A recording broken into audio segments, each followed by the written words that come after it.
Historia del cristianismo, escrita por Justo L. González. Parte 3 del libro.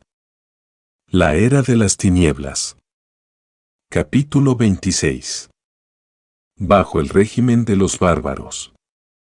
Si solo para esto los bárbaros fueron enviados dentro de las fronteras romanas, para que la Iglesia de Cristo se llenase de unos y suevos, de vándalos y borgoñones, de diversos e innumerables pueblos de creyentes, loada y exaltada de ser la misericordia de Dios, aunque esto sea mediante nuestra propia destrucción. Pablo Orocio. El viejo imperio romano estaba enfermo de muerte, y no lo sabía. Allende sus fronteras del Rin y del Danubio bullía una multitud de pueblos prontos a irrumpir hacia los territorios romanizados. Estos pueblos, a quienes los romanos, siguiendo el ejemplo de los griegos, llamaban bárbaros, habían habitado los bosques y las estepas de la Europa oriental durante siglos.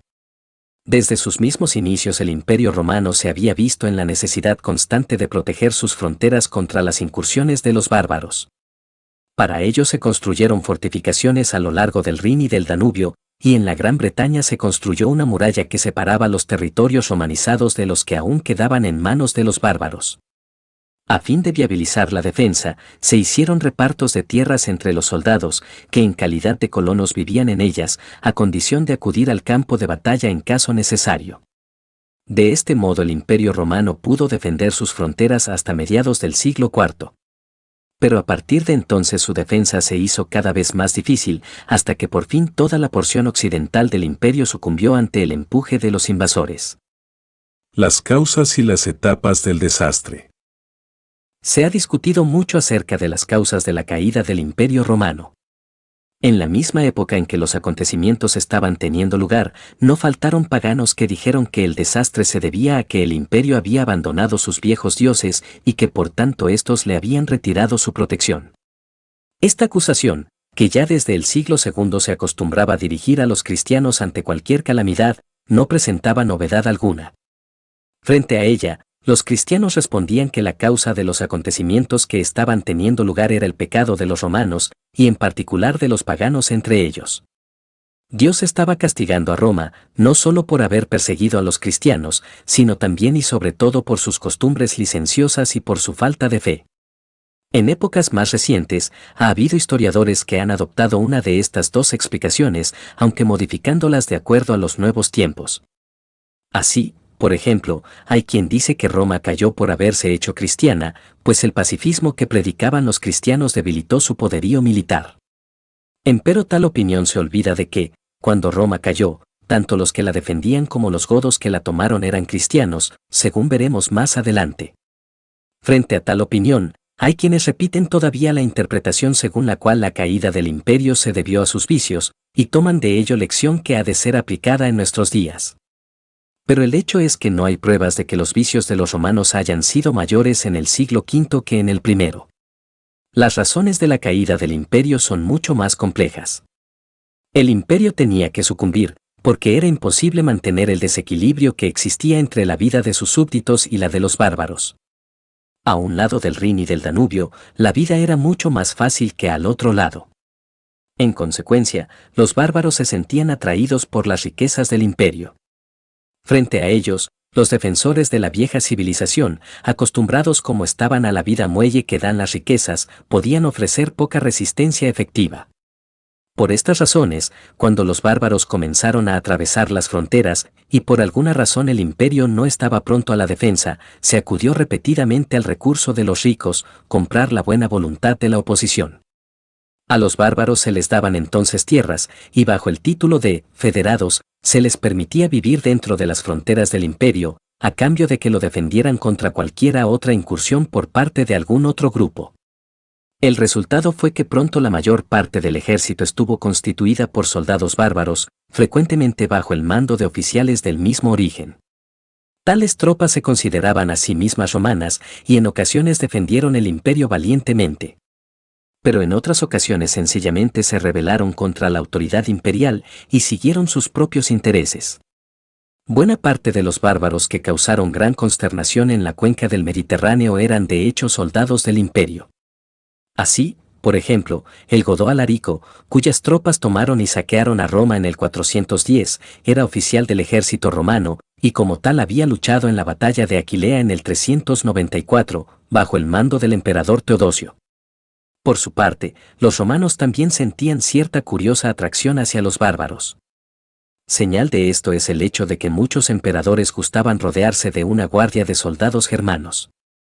En medio de su vida muelle y aburrida, no faltaban romanos que miraran con nostalgia hacia la vida al otro lado de las fronteras.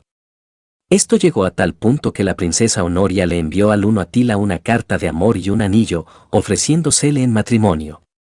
Además, hoy sabemos que en regiones muy distantes de las fronteras del imperio estaban teniendo lugar acontecimientos que a la postre precipitarían las invasiones de los bárbaros. Durante siglos los hunos habían vivido en las estepas asiáticas. Los hunos son probablemente los mismos que aparecen en los anales chinos bajo el nombre de Yungnu, y contra los cuales se comenzó a construir en el siglo III AC la Gran Muralla de la China. Puesto que la resistencia china era invencible, los hunos comenzaron su expansión hacia el occidente. Además, es posible que ellos mismos hayan sido empujados por los mongoles y por cambios en el clima, que los obligaban a buscar nuevas tierras. En todo caso, a principios de la era cristiana los hunos atravesaron el Yurel, penetrando así en Europa, y comenzaron a ejercer presión sobre los pueblos germánicos que vivían en la Europa oriental.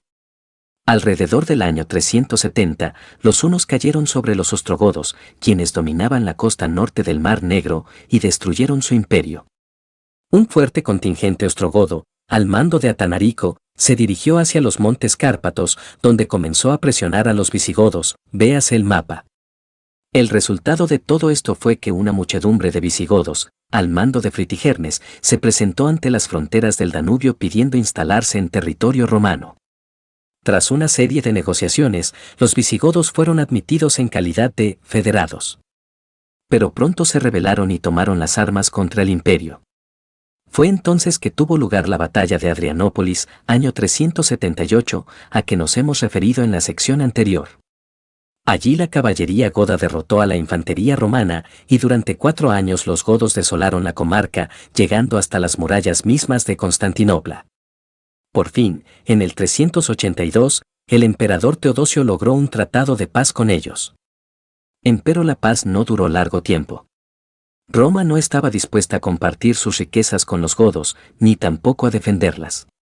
Por tanto, en el 395 los godos se paseaban de nuevo por Grecia, saqueando los campos y las pequeñas poblaciones y obligando a los habitantes de la región a refugiarse en las ciudades amuralladas, donde el pánico y el hambre abundaban. Luego siguieron su marcha por toda la costa este del mar Adriático, penetraron en Italia y en el 410 tomaron y saquearon la ciudad de Roma.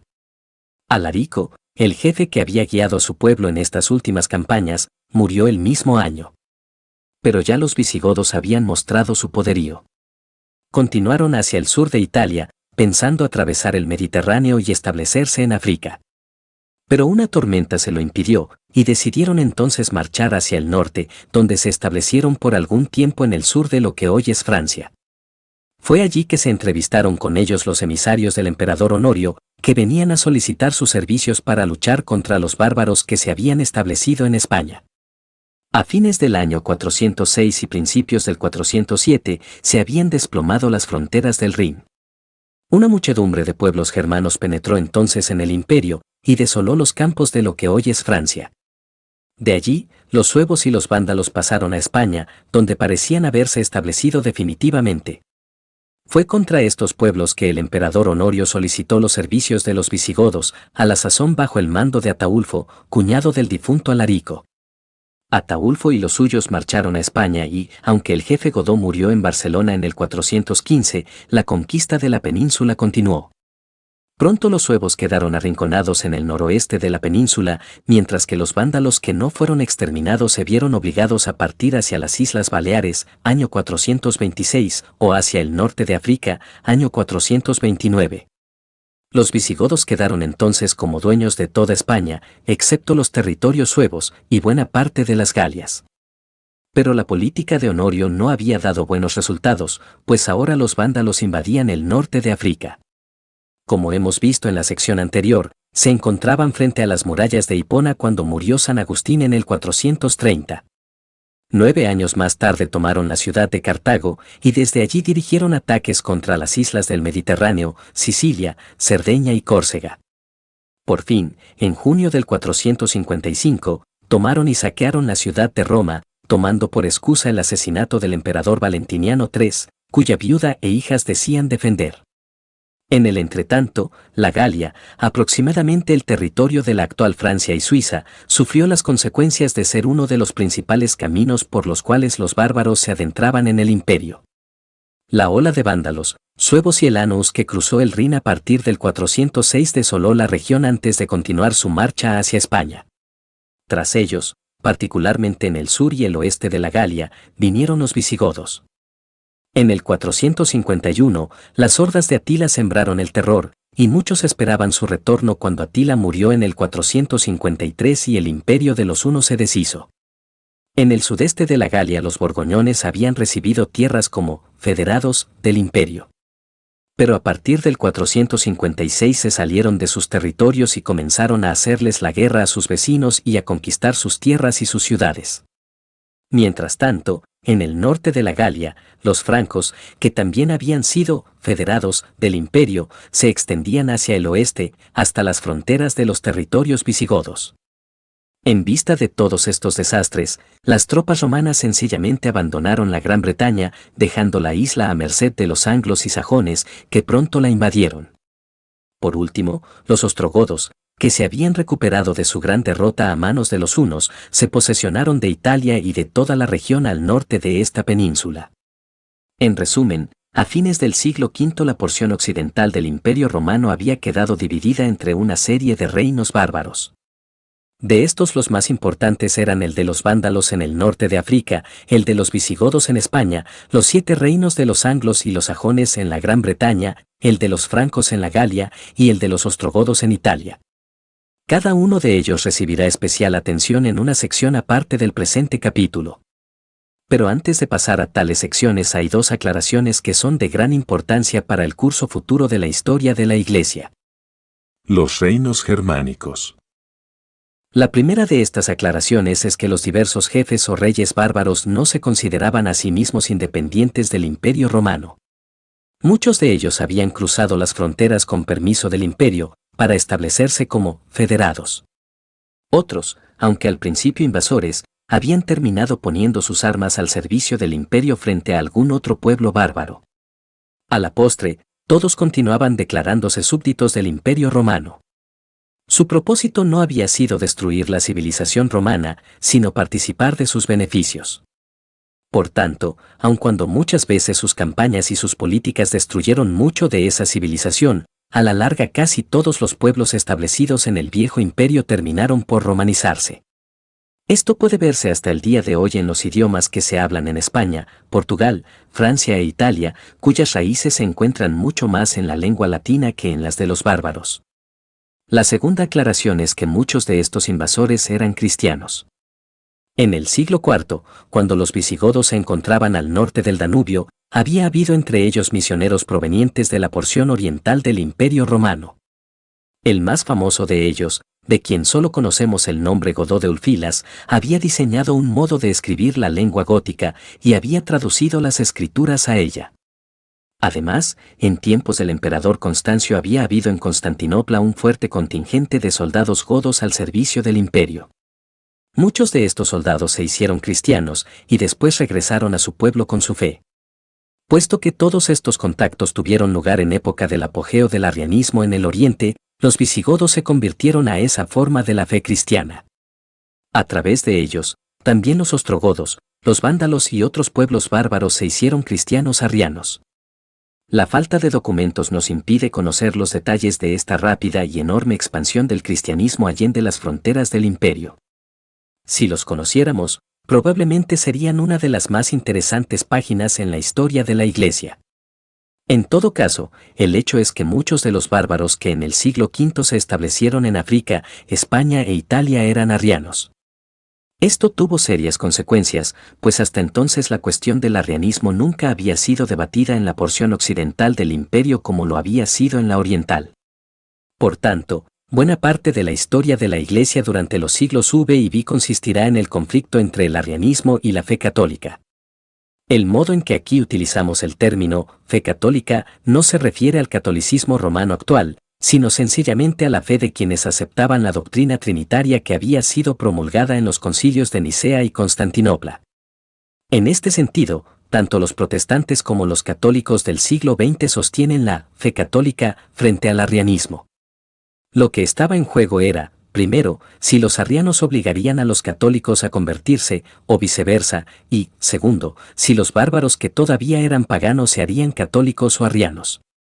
Pasemos entonces a narrar el curso de los acontecimientos en los principales reinos bárbaros. El reino vándalo de África. Uno de los reinos de más breve duración fue el que establecieron los vándalos al norte de África. Y sin embargo, su corta existencia fue de gran importancia para la historia de la Iglesia. Al mando de Genserico, los vándalos tomaron la ciudad de Cartago en el 439 e hicieron de ella la capital de su reino.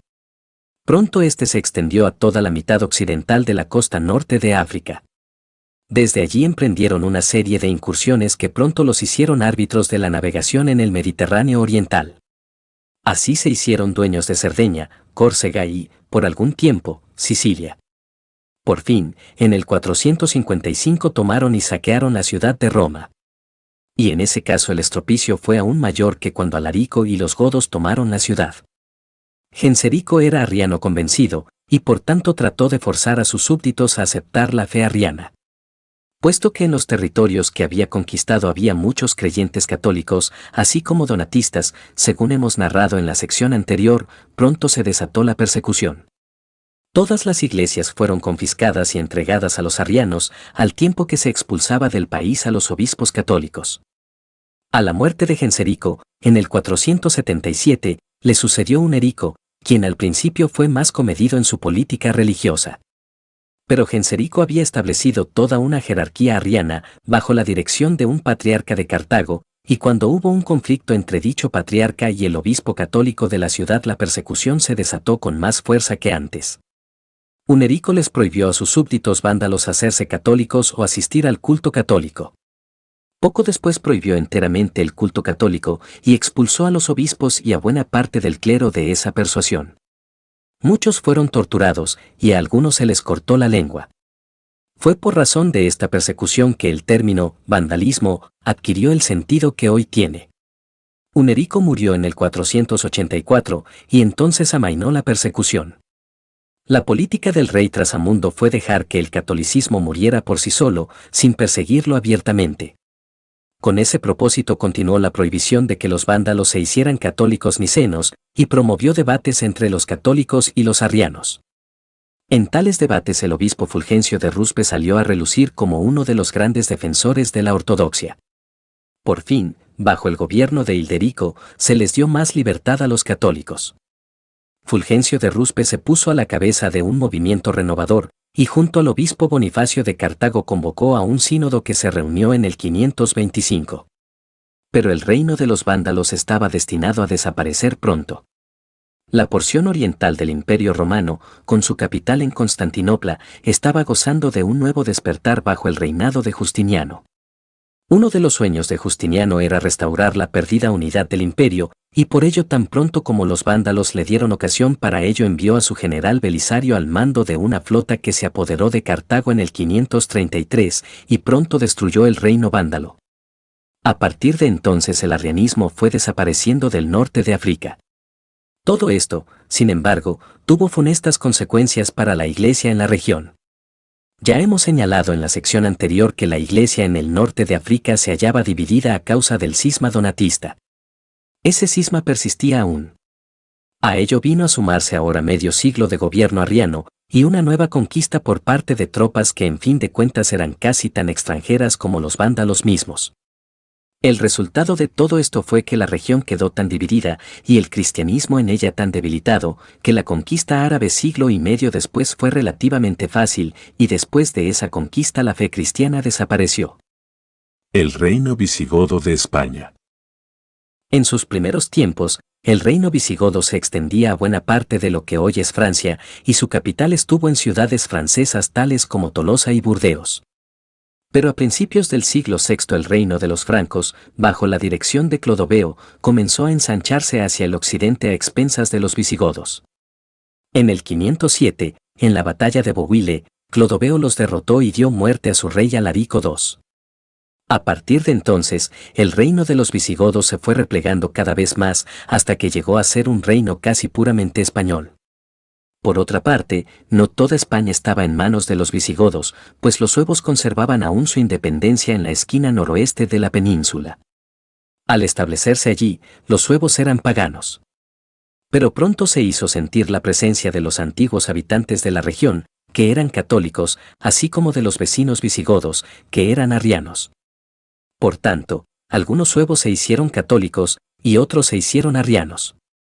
La conversión definitiva del reino al catolicismo tuvo lugar alrededor del año 550, cuando el rey arriano Cararico le pidió a San Martín de Tours, cuya vida hemos narrado en la sección anterior, y cuya memoria era muy venerada en la región, que sanase a su hijo enfermo. Cuando su hijo se curó, Cararico se hizo católico, como lo había sido Martín de Tours. Entonces tomó por consejero en asuntos religiosos al abad de un monasterio cercano, Martín, a quien hizo arzobispo de Braga. Puesto que esa ciudad era la capital del reino, Martín de Braga quedó al frente de toda la iglesia en el país y se dedicó a persuadir a todos de la verdad de la doctrina trinitaria. A su muerte, en el año 580, el arrianismo casi había desaparecido. Mientras tanto, el reino de los visigodos se había establecido firmemente en el resto de la península ibérica, expulsando a los vándalos y sometiendo a los elános, otro pueblo bárbaro que había llegado poco antes.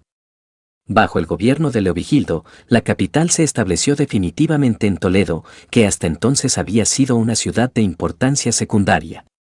Fue también Leovigildo quien conquistó el reino de los suevos, unos 5 años después de la muerte de Martín de Braga. Puesto que Leovigildo era arriano, esto introdujo de nuevo el arrianismo en los antiguos territorios de los suevos.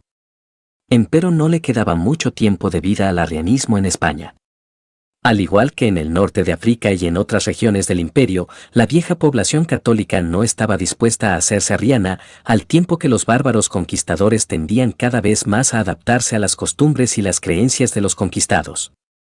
Luego, el reino estaba maduro para su conversión al catolicismo cuando una serie de circunstancias políticas llevaron a esa conversión. El hijo de Leovigildo, Hermenegildo, se había casado con una princesa franca de fe católica. Pero la madre de Leovigildo, Goswinta, quien era arriana fanática, temía que su nieto se dejara llevar por la fe de su esposa y la hizo secuestrar. En respuesta a ello, Hermenegildo huyó de la corte y se retiró a Sevilla, donde el obispo Leandro lo convirtió a la fe católica. El resultado fue que cuando Hermenegildo tomó las armas contra su padre, su campaña fue una cruzada en pro de la doctrina trinitaria frente al arrianismo. La campaña de Hermenegildo no tuvo buen éxito, pues fue derrotado y muerto por las tropas leales al rey. Pero a la muerte de Leovigildo su hijo Recaredo, hermano de Hermenegildo, siguió la política religiosa de su difunto hermano y se hizo católico. En una gran asamblea que tuvo lugar en Toledo en el año 589, Recaredo declaró su fe católica en presencia de Leandro de Sevilla, e invitó a los obispos presentes a aceptar la misma fe. Al parecer, los obispos no pusieron mayores reparos, y pronto la mayoría de los clérigos del reino era ortodoxa. Políticamente, la monarquía visigoda siempre fue en extremo inestable. El fratricidio era cosa relativamente común, pues, aunque la monarquía era electiva, de hecho casi siempre fue hereditaria, y esto parece haber incitado las ambiciones políticas de quienes querían posesionarse de las coronas de sus hermanos antes de que su descendencia directa llegase a la mayoría de edad. De los 34 reyes visigodos, solo 15 murieron en el campo de batalla o de muerte natural. Los demás fueron asesinados o derrocados. Frente a tal inestabilidad política, la Iglesia se presentó como un factor de orden y estabilidad, sobre todo después de la conversión del reino al catolicismo, cuando cesaron las constantes contiendas entre católicos y arrianos. Pronto el arzobispo de Toledo llegó a ser el segundo personaje del reino, y los concilios de obispos que se reunían periódicamente en la capital tenían funciones legislativas, no solo para la Iglesia, sino para la totalidad del orden social. El personaje más distinguido de la Iglesia española durante todo este periodo fue sin lugar a dudas Isidoro de Sevilla, hermano menor de Leandro, a quien este último había educado tras la muerte de sus padres. Isidoro fue un erudito en medio de un mar de ignorancia. Sus conocimientos del latín, el griego y el hebreo le permitieron recopilar buena parte de los conocimientos de la antigüedad y transmitírselos a las generaciones sucesivas. Esto lo hizo Isidoro en parte mediante la escuela que fundó en Sevilla, pero sobre todo a través de sus obras. Estos escritos no son en modo alguno originales. Isidoro no es un pensador de altos vuelos al estilo de Orígenes o de Agustín. Pero el valor de sus obras está precisamente en el modo en que recopilan los conocimientos que lograron sobrevivir a las invasiones de los bárbaros y al caos que sobrevino. Aunque Isidoro compuso comentarios bíblicos y obras de carácter histórico, su escrito más notable es Etimologías, que consiste en una verdadera enciclopedia del saber de la época. Aunque desde nuestra perspectiva del siglo XX mucho de lo que allí se dice puede parecer ridículo y erróneo, el hecho es que las etimologías de Isidoro fueron uno de los principales instrumentos con que contó la Edad Media para conocer algo de la ciencia de los antiguos. En ella se incluyen, no solo asuntos propiamente teológicos, sino también conocimientos y opiniones en los campos de la medicina, la arquitectura, la agricultura y muchos otros. Los estudios de Isidoro le dejaron aún tiempo para ocuparse de la vida práctica de la Iglesia. A la muerte de su hermano Leandro, lo sucedió como obispo de Sevilla, y como tal tuvo que presidir sobre varios concilios que en gran medida determinaron el curso de la Iglesia y hasta del reino visigodo. De estos concilios, probablemente el más importante fue el que se reunió en Toledo en el año 633. Puesto que ese concilio nos da idea de la gloria y la miseria de la Iglesia bajo el régimen visigodo, conviene que nos detengamos a discutir algunas de sus decisiones. En el campo político, la más importante acción del concilio fue apoyar las acciones de Cisenando, quien había usurpado el trono de Esvintila. Cisenando se presentó ante el concilio en actitud humilde, postrándose en tierra y pidiendo la bendición de los que estaban allí reunidos. Estos lo recibieron con gran alborozo. Isidoro lo ungió, como antaño Saúl había sido ungido, y el concilio decretó, acerca de Esvintila, quien renunció al reino y se deshizo de las señales del poder por temor a sus propios crímenes, decretamos, que ni él ni su esposa ni sus hijos sean jamás admitidos a la comunión, ni los elevemos de nuevo a los puestos que perdieron por su maldad.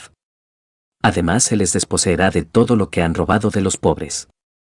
En el campo propiamente teológico, el concilio afirmó una vez más la doctrina trinitaria, frente a los arrianos, y decretó que el bautismo debía hacerse mediante una sola inmersión, pues la triple inmersión podía dar a entender que la Trinidad estaba dividida y que por tanto los arrianos tenían razón.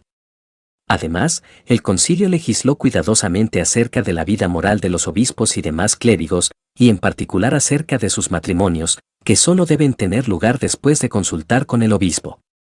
Pero los castigos que señala para los clérigos que se unan ilegítimamente a mujeres son a todas luces injustos, pues mientras se ordena que la mujer sea separada y vendida por el obispo, se dice sencillamente que el clérigo hará penitencia por algún tiempo. Sin embargo, en su legislación acerca de los judíos, el concilio, presidido por el hombre más ilustrado de su época, nos da muestras más claras de la barbarie que reinaba. Aunque el concilio declara que no se ha de obligar a los judíos a convertirse, decreta además que los judíos que fueron convertidos a la fuerza en tiempos del religiosísimo príncipe Sisebuto no tendrán libertad de volver a su antigua fe, pues tal cosa sería blasfemia contra el nombre del Señor. Para evitar que los judíos conversos regresen a su vieja fe, se les prohíbe todo trato con los no conversos, aun cuando estos sean sus parientes más cercanos. Si algún converso resulta conservar todavía algunas de sus antiguas prácticas o creencias, particularmente las abominables circuncisiones, sus hijos les serán arrebatados, para que sus padres no los contaminen. Y si algún judío no converso está casado con mujer cristiana, se le hará saber que tiene que escoger entre hacerse cristiano y separarse de su mujer. Tras la separación, los hijos irán con la madre. Pero si el caso es inverso, y la madre es judía, los hijos irán con el padre cristiano. Isidoro de Sevilla murió en el año 636, 3 años después del concilio cuyos principales decretos hemos resumido. Tras su muerte, no hubo otro personaje de igual estatura en toda la Iglesia visigoda. Pero si la Iglesia carecía de dirigentes notables, el Estado estaba en peores circunstancias. El rey Cisenando murió también en el 636 y siguió la interminable lista de usurpaciones y crímenes políticos. Chindasvinto, por ejemplo, se afianzó en el trono y aseguró la sucesión de su hijo Recesvinto al matar a 700 hombres cuyas mujeres e hijos repartió entre sus allegados. A la muerte de Recesvinto, los nobles eligieron a Wamba, quien tuvo que luchar contra rebeliones en diversas partes y a la postre fue destronado. Esta larga historia de traiciones, conspiraciones y crímenes continuó hasta el año 711, cuando ocupaba el trono el rey Rodrigo, y las huestes musulmanas pusieron fin al reino visigodo. Empero la narración de tales acontecimientos pertenece a otro capítulo de esta tercera sección. Baste señalar aquí que en medio de todas estas idas y venidas políticas fue la Iglesia, mucho más que el régimen político, la que le dio cierta medida de estabilidad a la vida. El reino franco en la Galia. Durante la mayor parte del siglo V, los borgoñones compartieron con los francos el dominio de la Galia. Mientras los francos eran paganos, los borgoñones eran arrianos. Pero sus reyes no persiguieron a los habitantes católicos del país como lo habían hecho los vándalos en el norte de África. Al contrario, estos reyes hicieron todo lo posible por establecer buenas relaciones con el pueblo conquistado, en su mayoría católico. Gondebaldo, por ejemplo, contó entre sus más cercanos consejeros al obispo católico Avito de Viena, la misma ciudad cuyos mártires ocuparon nuestra atención en la sección primera de esta historia. Aunque el propio Gondebaldo no se hizo católico, su hijo Segismundo sí dio ese paso, y por tanto a partir del año 516 sus territorios estuvieron unidos bajo una sola fe. Cuando los borgoñones fueron conquistados por los francos en el 534, conservaron su fe católica. Por su parte, los francos, que a la larga se posesionarían de toda la Galia y le darían el nombre de Francia, eran paganos. Cuando por primera vez penetraron en los territorios del imperio, estaban mucho menos organizados que los visigodos o los borgoñones. Además, sus contactos con la civilización romana habían sido más escasos. Lejos de estar unidos bajo un solo jefe, estaban divididos en diversas ramas y tribus, cada una con su propio jefe. Pero poco después de su asentamiento en el norte de la Galia comenzaron a unirse bajo la dirección inteligente y poderosa de Meroveo, su hijo Childerico y su nieto Clodoveo. En el año 486, este último comenzó una serie de maniobras políticas y de conquistas que pronto lo hicieron dueño del norte de la Galia. Clodoveo y sus francos habían tenido amplias oportunidades de conocer la fe cristiana, pues todavía habitaban en la Galia los descendientes de los pueblos romanizados que habían sido conquistados por los francos. Puesto que parte del propósito de los francos era llegar a ser partícipes de la civilización romana, estos antiguos habitantes de la región eran respetados y escuchados por sus conquistadores. Además, Clodoveo se había casado con la princesa borgoñona Clotilde, que era cristiana. Fue en medio de la campaña contra los alemanes, uno de los grupos que le disputaban el dominio de la Galia, que Clodoveo se convirtió. Se cuenta que le prometió a Jesucristo, el Dios de Clotilde, que si le daba la victoria se convertiría.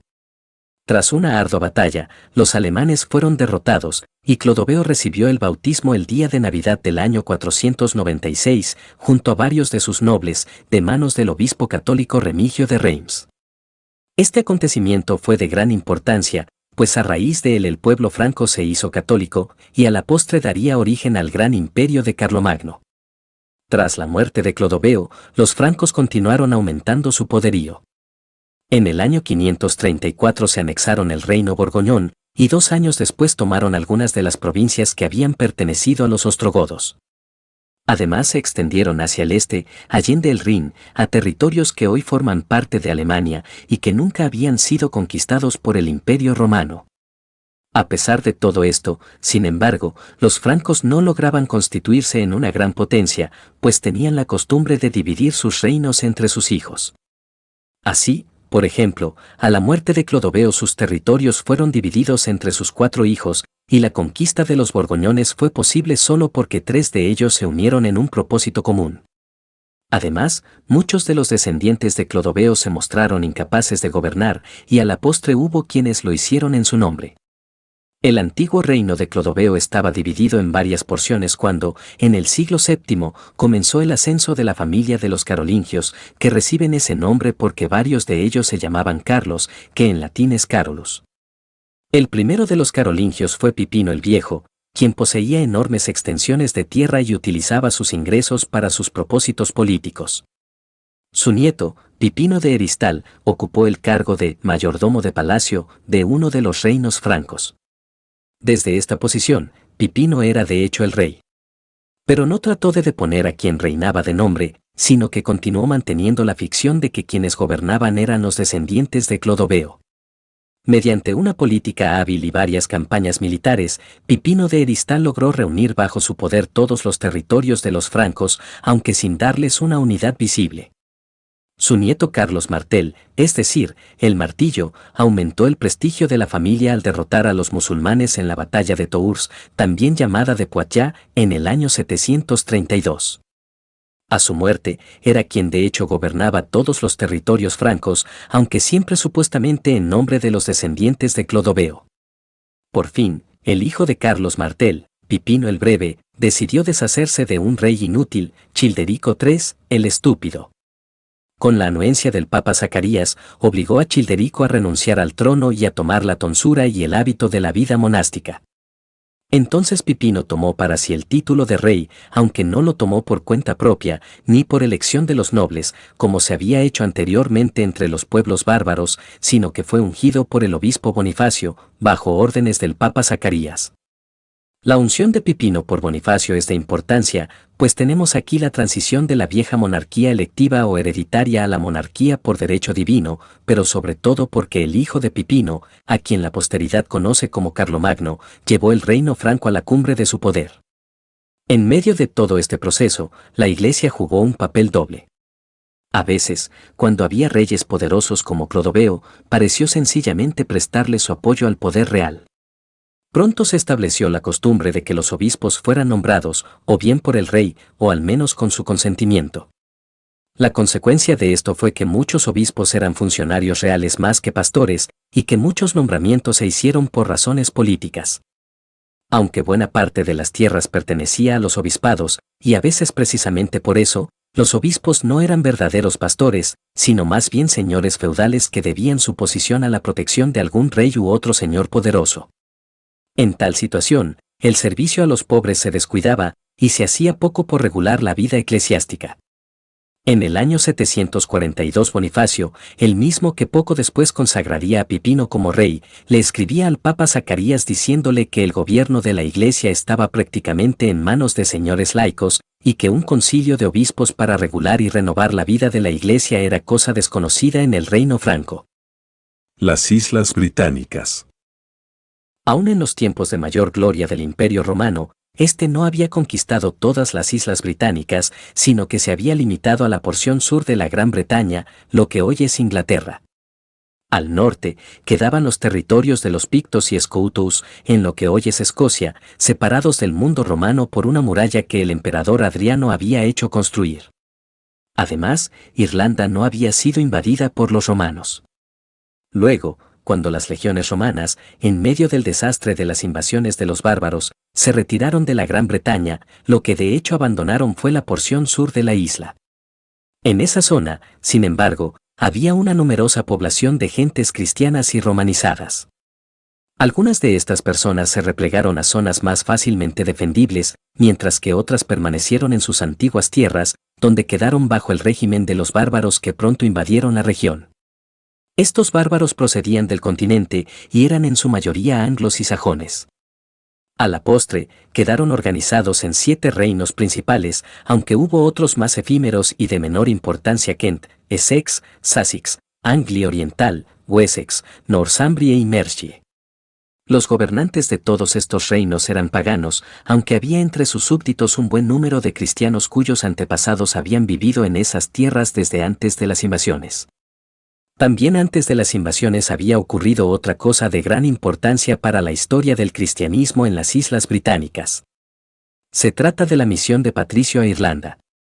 Patricio era un joven cristiano que vivía en la Gran Bretaña, donde su padre era oficial del ejército romano. Cuando todavía era muy joven, una banda de irlandeses que asaltó la zona en que él vivía lo apresó y lo llevó prisionero a Irlanda. Allí vivió por varios años como esclavo, pastoreando ganado, añorando su hogar y profundizando su fe.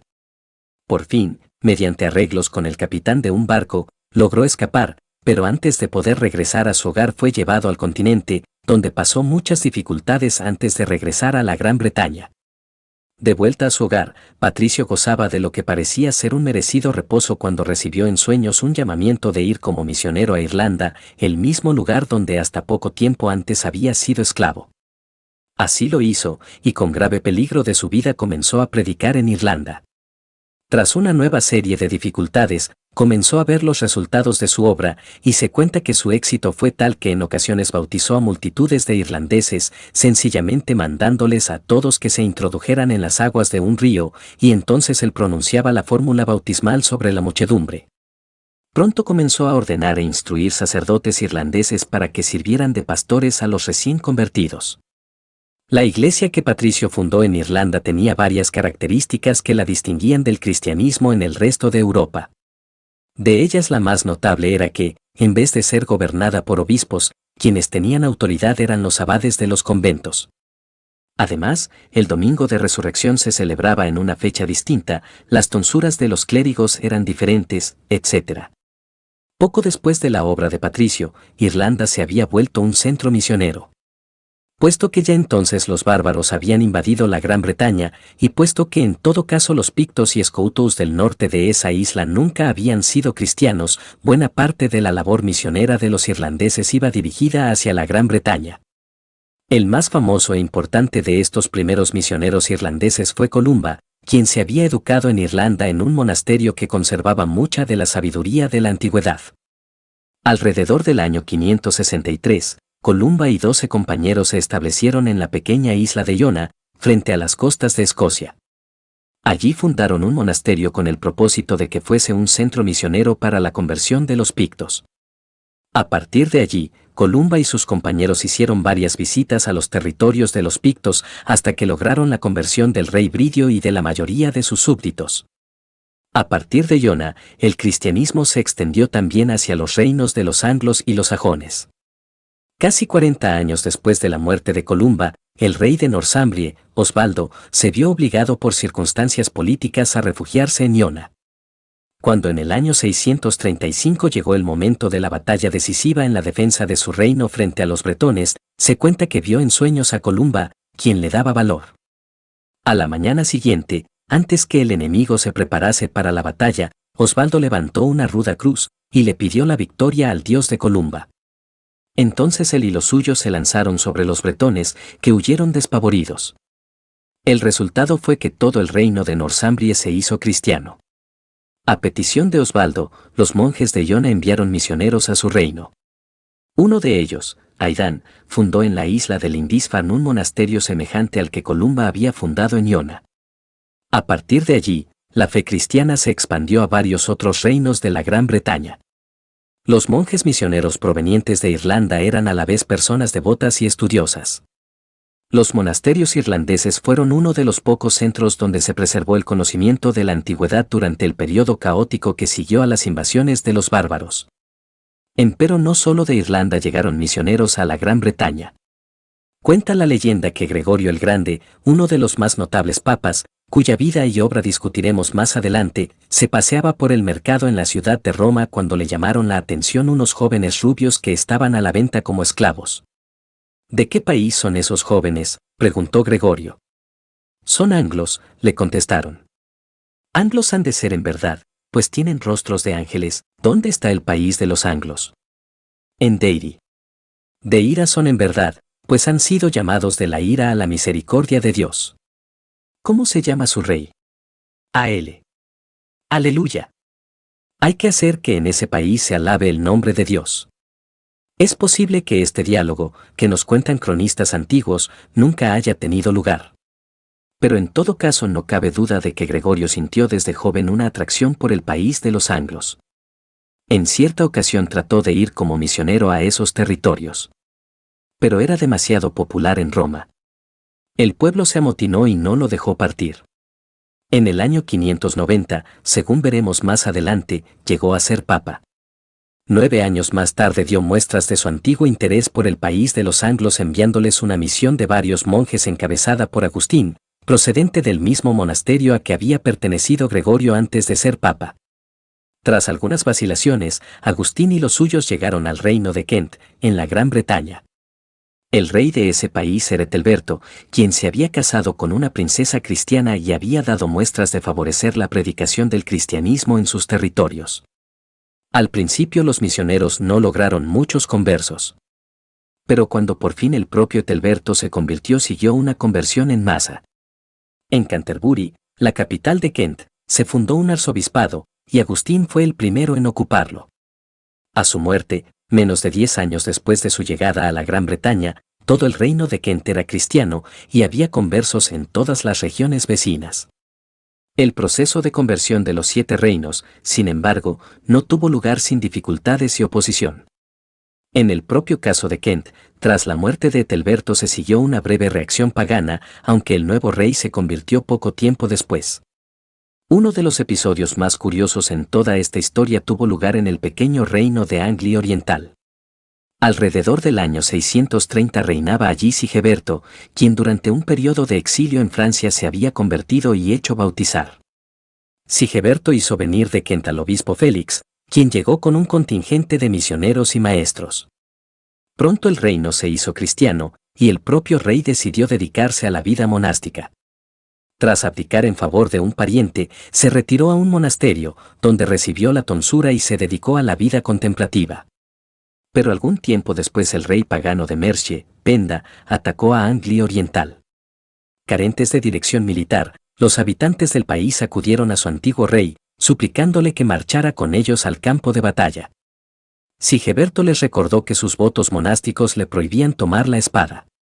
Por fin, el rey monje se dejó persuadir, y salió a la batalla al frente de sus tropas. Pero armado de un garrote. Los cristianos fueron derrotados por las tropas de Penda, y Sigeberto murió en la batalla. Pero su memoria fue venerada por largos años, y finalmente no solo Anglia Oriental, sino también Mercia, se hicieron cristianas. Todo lo que antecede ha de servirnos para colocar la obra de Agustín de Canterbury en su justa perspectiva. A menudo se ha dicho que fueron Agustín y sus sucesores quienes lograron la conversión de la Gran Bretaña. Esto no es toda la verdad, pues según hemos visto, Columba y sus sucesores lograron al menos tantos conversos como Agustín y los suyos. Pero esto no ha de restarle importancia a la misión de Agustín. Esa misión es importante por 2 razones. En primer lugar, se trata de la primera ocasión en toda la historia de la Iglesia en la que tenemos datos fidedignos donde se nos presenta un papa u obispo de Roma que envía misioneros a tierras lejanas. En segundo lugar, la misión de Agustín es importante porque a través de ella el cristianismo en las Islas Británicas estableció relaciones estrechas con el del resto de la Europa occidental. Según hemos dicho anteriormente, el cristianismo irlandés que Columba y los suyos llevaron a la Gran Bretaña difería en algunos detalles del que se practicaba en el resto de Europa occidental. Aunque estos detalles podrían parecer insignificantes, el hecho es que impedían el contacto directo e ininterrumpido entre las iglesias de las islas y las del continente. A partir de Kent y los demás reinos del sur avanzaba el cristianismo procedente de Roma. A partir de Irlanda, Escocia y los reinos del norte avanzaba el que venía de Irlanda e Iona. El conflicto era inevitable cuando ambas formas se encontraran. En el reino de Northumbria el contraste entre estas 2 formas de práctica cristiana se hizo insoportable. El rey seguía el cristianismo de origen irlandés, y la reina seguía el de origen romano. Puesto que las fechas en que se celebraba la resurrección eran distintas, el rey estaba celebrando el domingo de resurrección con fiestas y gran regocijo mientras la reina se retiraba para celebrar el domingo de Ramos con ayuno y penitencia. Para resolver estas dificultades, se reunió un sínodo en Whitby en el año 663. Los misioneros irlandeses y sus seguidores defendieron su posición ante el sínodo diciendo que su tradición era la que habían recibido de Columba. Pero los misioneros romanos contestaban que la autoridad de San Pedro era superior a la de Columba, puesto que al apóstol le habían sido dadas las llaves del reino. Al oír esto, se cuenta que el rey les preguntó a los que defendían la tradición irlandesa: ¿estáis de acuerdo en lo que dicen vuestros contrincantes, que San Pedro tiene las llaves del reino? Sin lugar a dudas, le respondieron. Entonces no hay por qué discutir más. Yo he de obedecer a San Pedro, no sea que al llegar al cielo me cierre las puertas y no me deje entrar. En consecuencia, el sínodo de Whitby optó por las tradiciones del continente europeo y rechazó las de los irlandeses. Aunque la historia que acabamos de narrar puede dar la impresión de que todo se debió a la ingenuidad de un rey, el hecho es que había fuertes razones por las que a la larga el cristianismo de las Islas Británicas tendría que seguir las costumbres del resto del cristianismo occidental. De otro modo, habría quedado aislado del resto de Europa. Y, gracias a la decisión de Whitby y de otros concilios semejantes, la Iglesia en las Islas Británicas pudo ser uno de los más fuertes medios de contacto entre esas islas y el continente. Los reinos bárbaros de Italia. En nuestra rápida ojeada a los diversos reinos que los bárbaros fundaron en la Europa occidental, nos falta dirigir la mirada hacia la península italiana. Allí el imperio continuó existiendo por algún tiempo, aunque era más fantasma que realidad. Diversos generales bárbaros se adueñaron del poder, uno tras otro, y pretendieron gobernar en nombre de los emperadores. Estos últimos eran poco más que simples figuras decorativas que residían en Roma, lejos de las campañas militares, mientras los generales que de veras gobernaban vivían en Milán, mucho más cerca de las fronteras. Por fin, en el año 476, el general Odoacro, al mando de las tropas érulas, depuso al último de los emperadores de Occidente, el débil Rómulo Augustulo. Pero aún entonces no se deshizo Odoacro del fantasma imperial. En lugar de pretender gobernar por cuenta propia, le escribió al emperador Zenón, quien gobernaba en Constantinopla, diciéndole que ahora que no había emperador en Occidente el imperio había quedado unido de nuevo, y poniéndose bajo sus órdenes. A cambio, Zenón le dio a Odoacro el título de patricio y lo nombró para que en su nombre gobernara sobre Italia. Empero las relaciones entre Zenón y Odoacro fueron deteriorándose, y a la postre el emperador de Constantinopla decidió acudir a los ostrogodos para deshacerse de los érulos. Bajo el mando de Teodorico, los ostrogodos invadieron Italia, y en el 493 el reino de los érulos había desaparecido. Teodorico trató de ser un buen gobernante, y al principio de su reinado se rodeó de consejeros sabios tomados de entre los habitantes anteriores del país. Empero su régimen tropezaba con una gran dificultad. Teodorico y los ostrogodos eran arrianos, también lo habían sido antes que ellos los érulos, mientras que los italoromanos que formaban la mayoría de la población eran católicos. El poder militar estaba en manos de los primeros, mientras que la administración civil quedaba necesariamente en manos de los últimos, pues entre los ostrogodos hasta el propio rey era analfabeto. Pronto los italoromanos comenzaron a soñar de una invasión por parte de las fuerzas del Imperio de Oriente desde Constantinopla. Puesto que el Imperio de Oriente, también llamado Imperio Bizantino, era católico, tal invasión volvería a colocar la fe católica por encima de la arriana. Hasta qué punto tales sueños llegaron a convertirse en conspiración, y cuántos participaban en ella, es algo que no nos es dado saber. Pero en todo caso Teodorico creyó que de hecho había una conspiración, y que algunos de sus consejeros italoromanos estaban involucrados en ella. Boecio, quien dirigía toda la administración civil bajo Teodorico, y quien era sin lugar a dudas uno de los pocos sabios de la época, fue encarcelado y muerto. En la cárcel escribió su famosa obra sobre la consolación de la filosofía, en la que ésta se le presenta para recordarle que la verdadera felicidad no consiste en el prestigio humano ni en los bienes materiales. Antes había compuesto numerosos comentarios sobre diversas obras de la antigüedad, y fue por tanto a través de él que buena parte de la Edad Media conoció esos escritos. Junto a Boecio murió su suegro Símaco, quien era presidente del Senado romano. Y 2 años después, en el 526, el Papa Juan murió también en las cárceles de Teodorico. A partir de entonces, los italoromanos reconocieron a Boecio, Símaco y Juan como mártires, y su oposición al régimen ostrogodo se recrudeció. El sucesor de Boecio en el gobierno civil, Casiodoro, trató de mediar entre los arrianos y los católicos, aunque sin comprometer su fe católica. Por fin, convencido quizá de que Teodorico no le permitiría llevar a cabo su programa de gobierno, se retiró a Vivario, donde se dedicó a la vida monástica. Allí compuso numerosas obras, de las cuales la más importante fue Instituciones de las Letras Divinas y Seculares. Esta obra era un resumen de los conocimientos de la antigüedad, y sobre ella se basó buena parte de la educación medieval. Teodorico murió en el 526, y su nieto y sucesor Atalarico siguió una política más moderada para con los católicos. Pero cuando un nuevo rey, Teodato, volvió a establecer los antiguos rigores contra los italorromanos, la corte de Constantinopla llegó a la conclusión de que era el momento de invadir Italia. A la sazón reinaba en Constantinopla Justiniano, uno de los más grandes emperadores de la Edad Media, quien tenía el sueño de restaurar el viejo imperio. Ya hemos visto que su general Belisario puso fin al reino de los vándalos en el África. Y ese mismo general emprendió una campaña que, tras 20 años de luchas, puso fin al reino ostrogodo. Empero el régimen imperial en Italia estaba destinado a durar poco. En el 562 los ostrogodos habían sido definitivamente derrotados, y ya en el 568 un nuevo pueblo invasor se lanzó sobre el país. Se trataba de los lombardos, quienes, al igual que los invasores anteriores, venían huyendo de otros enemigos más temibles, en este caso los ávaros. Los lombardos penetraron en Italia al mando de su rey Alboino, y pronto se posesionaron del norte del país, especialmente de la cuenca del río Po, que hasta el día de hoy se llama Lombardía. Puesto que eran arrianos, sembraron el terror entre los católicos de la región. Afortunadamente para estos últimos, a la muerte de Alboino, los lombardos, en lugar de continuar como un reino unido, se dividieron en 35 ducados independientes, apenas capaces de retener los territorios que habían conquistado. Cuando, 10 años más tarde, comenzaron a sentir la presión de los francos, volvieron a organizarse como monarquía.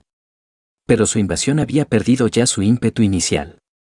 El resultado de la presencia de los lombardos fue un estado de constante guerra y ansiedad. Puesto que los lombardos no habían conquistado toda la región, las zonas que todavía estaban bajo el gobierno de Constantinopla temían ser atacadas. Estas zonas eran principalmente dos, el exarcado de Rávena, y Roma y sus alrededores. Constantinopla estaba pasando por momentos difíciles, y por tanto ni Rávena ni Roma podían esperar ayuda de ella. El resultado fue que los obispos de Roma, los papas, quedaron a cargo del gobierno y la defensa de la ciudad. El Papa Gregorio el Grande, el mismo que envió a Agustín a Inglaterra, se quejaba de la situación siempre tensa, pues le parecía que se veía rodeado de espadas. Y llegó a escribir: ya ni sé si mi oficio es el de pastor o el de príncipe temporal. Tengo que ocuparme de todas las cosas, incluso de la defensa, y de pagar a los soldados. En tales circunstancias, los papas miraron en derredor suyo en busca de apoyo, y lo encontraron entre los francos. En el año 751 el rey lombardo Astolfo tomó el exarcado de Rávena, y el papa Zacarías se sintió más solo que nunca. En vista de esta nueva actividad conquistadora entre los lombardos, Zacarías autorizó a Bonifacio para que ungiese a Pipino el Breve como rey de los francos. Poco después, Pipino invadió a Italia, donde obligó a los lombardos a cederle al papa buena parte del exarcado de Rávena. A cambio, el nuevo papa, Esteban II, lo ungió de nuevo. Por fin, en circunstancias semejantes, Carlomagno acudió en socorro del papa Adriano y destruyó el reino lombardo, tomando para sí el título de Rey de los francos y los lombardos. Durante todo este periodo, la cultura sufrió graves reveses solo brevemente en la corte lombarda en Pavía, y en Roma en tiempos de Gregorio el Grande, se produjeron obras literarias o artísticas dignas de memoria. También entre los lombardos el monaquismo fue, como en tantos otros lugares, un remanso en el que algunos pudieron dedicarse al estudio. Esta fue una de las fuentes a donde el reino de Carlomagno fue a beber para dar lugar a lo que se ha llamado el Renacimiento carolingio. Empero esa historia pertenece a otro capítulo de la presente sección. Resumen y conclusiones. Los siglos V al VIII fueron un periodo de oscuridad y zozobras en la Europa occidental. Las invasiones de los bárbaros pusieron fin al poderío efectivo del Imperio Romano en la región, aunque durante siglos muchos de esos mismos bárbaros siguieron considerándose súbditos de ese imperio. Desde el punto de vista religioso, los bárbaros reintrodujeron en la Europa occidental dos elementos que poco antes parecían estar prontos a desaparecer, el paganismo y el arrianismo. Casi todos los invasores eran arrianos, los vándalos, los visigodos, los suevos, los ostrogodos, los borgoñones y los lombardos. A la larga, todos estos pueblos o bien desaparecieron, los vándalos y los ostrogodos, o bien se hicieron católicos, los suevos, los visigodos y los borgoñones. En cuanto a los pueblos paganos, todos se hicieron católicos. Algunas de estas conversiones fueron el resultado de la presión que ejercía algún pueblo vecino. pero en su mayor parte fueron sencillamente el resultado del proceso de asimilación que tuvo lugar tras las invasiones. Los bárbaros no penetraron en el imperio para destruir la civilización romana, sino para participar de ella. Por esa razón pronto la mayoría de ellos olvidó las lenguas bárbaras y comenzó a hablar, mal o bien, el latín. Este es el origen de nuestras lenguas romances modernas. De igual modo, los bárbaros abandonaron sus viejas creencias y acabaron por aceptarlas de los pueblos conquistados. Este es el origen del cristianismo occidental, tal como lo conoció la Edad Media. En todo este proceso, hay dos elementos en la vida de la Iglesia que se destacan por su importancia en la conversión de los bárbaros y en la preservación de la cultura antigua. Estos dos elementos son el monaquismo y el papado. Al narrar nuestra historia, nos hemos referido a monjes tales como Isidoro de Sevilla, Columba y Agustín de Canterbury. También nos hemos visto obligados a referirnos a papas tales como Juan, Zacarías, Esteban II y, sobre todo, Gregorio el Grande. Si no hubiésemos pospuesto la discusión de las controversias cristológicas para otro capítulo, también habríamos tenido ocasión de referirnos al Papa León. Por tanto, antes de continuar con nuestra narración, debemos detenernos en los próximos 2 capítulos, para dedicarle uno al desarrollo del monaquismo en este periodo, y otro al desarrollo del papado. Además, aunque durante el presente capítulo nos hemos referido constantemente al Imperio de Oriente o bizantino, solo lo hemos hecho cuando nos ha sido indispensable para narrar la historia de los acontecimientos que estaban teniendo lugar en la Europa occidental. Por ello, después de tratar acerca del monaquismo y del papado, y antes de retomar el orden cronológico de nuestra narración, nos detendremos a discutir el curso del cristianismo en el Oriente. Queridos amigos, si les gustó este capítulo no olviden darle like, suscribirse y ver el próximo capítulo que les dejo en la descripción. Nos vemos allá.